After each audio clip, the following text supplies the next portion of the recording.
Bum-ba-da-dum. Howdy, welcome to BanjoBenClark.com. I'm Banjo Ben, your host here on the website to teach you how to play banjo, guitar, mandolin. It's Christmas time. It's one of my favorite times of the year, maybe the favorite. Maybe it's yours too. And one of the reasons why it's our favorite is because of the Christmas music, including songs just like this one, O Little Town of Bethlehem. You know, I built this one to where most anybody can play it. I mean, even if you've just started banjo, you can play this one. Okay, I'll teach you how to play it. But it's also really, really tasty. I kind of built it having that Christmas Eve scenario in mind where you're sitting around with the family, maybe singing carols, or maybe you're having a Christmas Eve service at church and you're needing one of those good standard Christmas songs, but not something so hard that you got to really, really concentrate so anybody can play it, even by candlelight. All right, if you're watching somewhere other than the site, maybe on Facebook or YouTube, you can come on over to BanjoBenClark.com. Join as a GoPick member. See hundreds of lessons on banjo, mandolin, guitar, including lots of Christmas lessons. But if you're already watching it here on the site, you know what to do. After this preview, just scroll right down, click on the next video segment, continue learning, download your tabs in MP3. Merry Christmas. This one is in the key of G. It's a great singing key, but that also means that we're going to be in standard G tuning, and we're not going to capo up or anything like that. Now, I said that this was a beginner version. It's beginner intermediate. And one of the things that maybe takes it, for some people, out of that beginner category is we're going to be using some more intermediate right hand or pick hand techniques, including these little delayed pinches, whatever you want to call them. That's where we play all three fingers at the same time, but we put a little bit of space in between them. So instead of a straight up pinch, we start with our thumb, then right after it do our index, then right after that do our middle. Can you just grab three strings on your banjo and try that?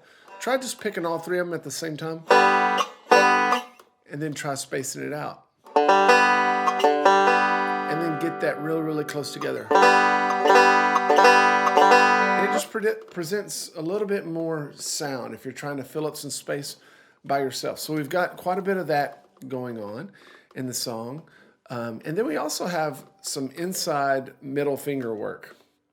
What do I mean by that? Well, most people are just used to using their middle finger on the first string, but we're going to bring it inside, use it on the second string to get the notes that we want to get.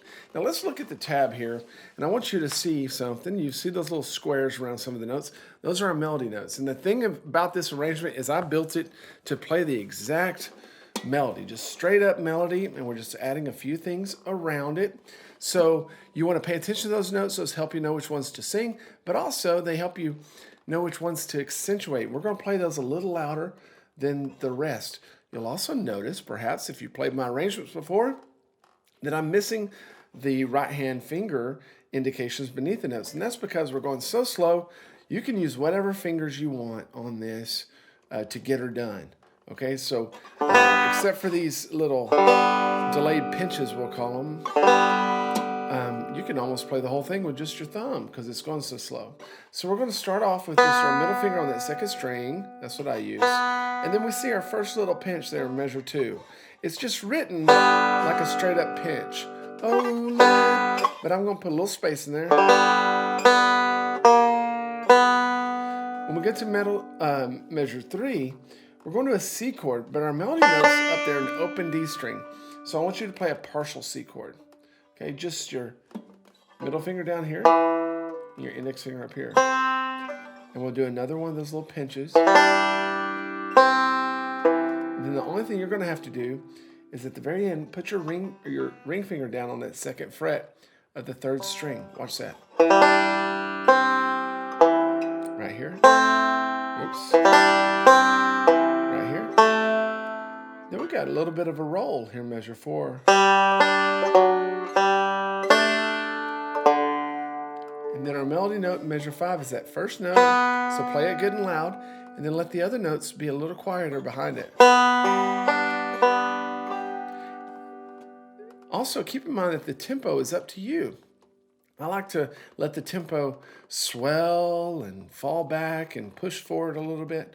If I play that whole line, we'll play it all the way through slowly in a moment, but the whole first line put together sounds like this.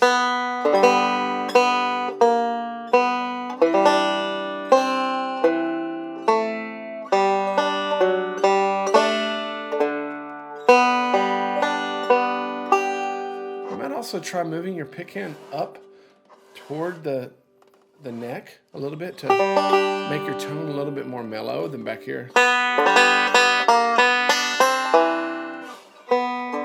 Ralph Stanley plays A Little Town of Bethlehem. Okay, measure 6.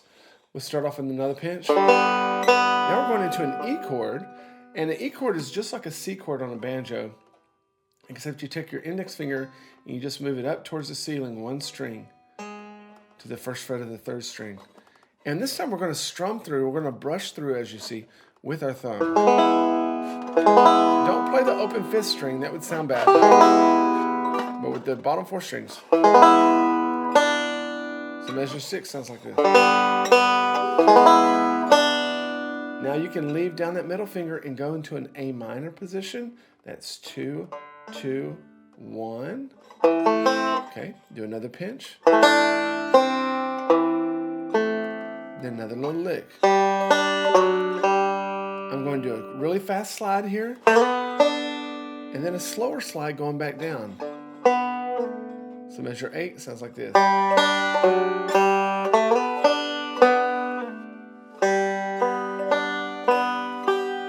whole line.